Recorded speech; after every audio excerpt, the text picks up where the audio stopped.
talk to you about policy solutions. I'd love to talk to you about policy solutions.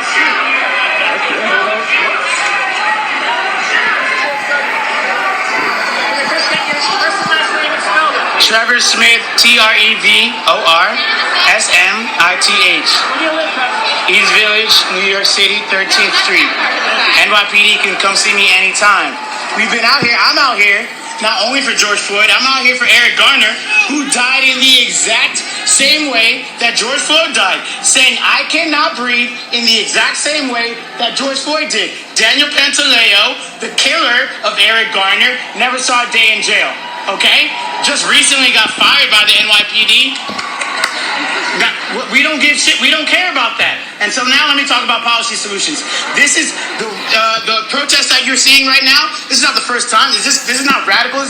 We are not doing something new. There were protests in 1919. There were protests in 1920s. There were protests in 1930s. There were protests in 1940s. You killed MLK. You killed Huey Newton. You killed Malcolm X. You killed all our black leaders. And then you ask us to protest peacefully. That makes no sense. That makes no sense. When you are not being nonviolent, how can you ask us to be nonviolent? When I grew up and I hear all these stories, I hear all the stories about how you assassinated our black killers, and then you ask us to be nonviolent. So what I'm here to say today, Mitch McConnell was on TV today saying that he doesn't know what the solution is. You know, Mitch McConnell, you have a political science degree and you're 80 years old. You were around when Malcolm X was alive. You were around when MLK was alive. You were around when Huey Newton was alive. They gave us the policy solutions back then. People are not saying anything new. We are saying the solutions that our ancestors told us.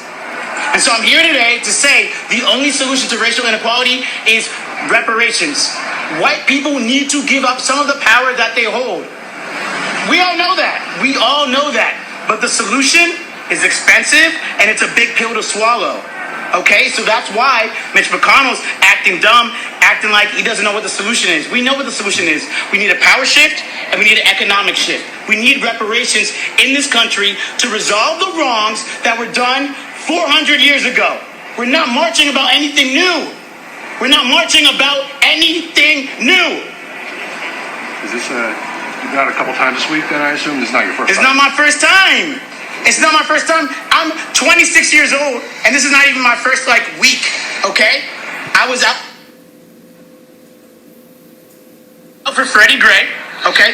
I was out for Eric Garner right here at New York City, Queens, New York. 17-year-old Trevor Smith stopped and frisked just walking down the street on a skateboard. You want to know why NYPD stopped and frisked me? Because I'm black and because I'm on a skateboard. You know what they called that? Reckless operation of a vehicle. Okay? So they stopped me. They went in my pockets because they tried to go in my pockets because they thought I didn't know the law. They think black people don't read. They think black people don't know the law. You cannot go into my pockets if it's a stop and frisk.